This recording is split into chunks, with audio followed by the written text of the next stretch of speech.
சின்னமனூர் அருகே சீலையம்பட்டி ஸ்ரீ மகா பிரத்யங்கரா தேவி திருக்கோவிலில் எரிசக்தி மற்றும் சட்டத்துறை அமைச்சர் கலந்து கொண்டு தரிசனம் செய்தார். தேனி மாவட்டம் சின்னமனூர் அருகே சீலையம்பட்டியில் அமைந்துள்ளது அருள்மிகு ஸ்ரீ மகா பிரத்யங்கரா தேவி திருக்கோவில். இந்த கோவில் மிகவும் பிரசித்தி பெற்ற கோவிலாக இப்பகுதியில் விளங்கி வருகிறது. கோவிலில் அமாவாசை தினங்கள் சிறப்பு பூஜைகள் நடைபெறுவது வழக்கம். மேலும் இந்த திருக்கோவிலில் வாராகி அம்மன் உள்ளிட்ட பல்வேறு தெய்வங்களின் சிலைகள் அமைக்கப்பட்டு வழிபாடுகள் மேற்கொள்ளப்பட்டு வருகிறது. இந்த நிலையில் இந்த திருக்கோவிலுக்கு தமிழ்நாடு எரிசக்தி மற்றும் சட்டத்துறை அமைச்சர் சிடிஆர் நிர்மல்குமார் சுவாமி தரிசனம் செய்வதற்காக வருகை புரிந்தார். தேனி மாவட்டத்தில் நடைபெறும் பல்வேறு அரசு நிகழ்ச்சிகள் மற்றும் தமிழக வெற்றி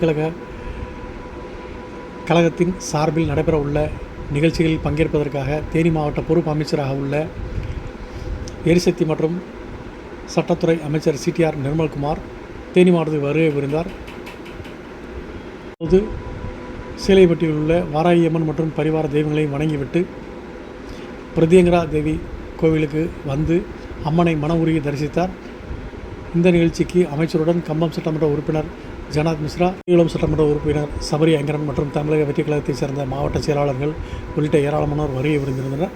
அமைச்சருக்கு தமிழக வெற்றி கழகம் சார்பில் சிறப்பான வரவேற்பும் அளிக்கப்பட்டது. தொடர்ந்து சுவாமி தரிசனம் செய்த அமைச்சர் மற்றும் சட்டமன்ற உறுப்பினர்களுக்கு கோவில் நிர்வாகம் சார்பில் பரிவட்டங்கள் கட்டி சிறப்பு மரியாதை செய்யப்பட்டது.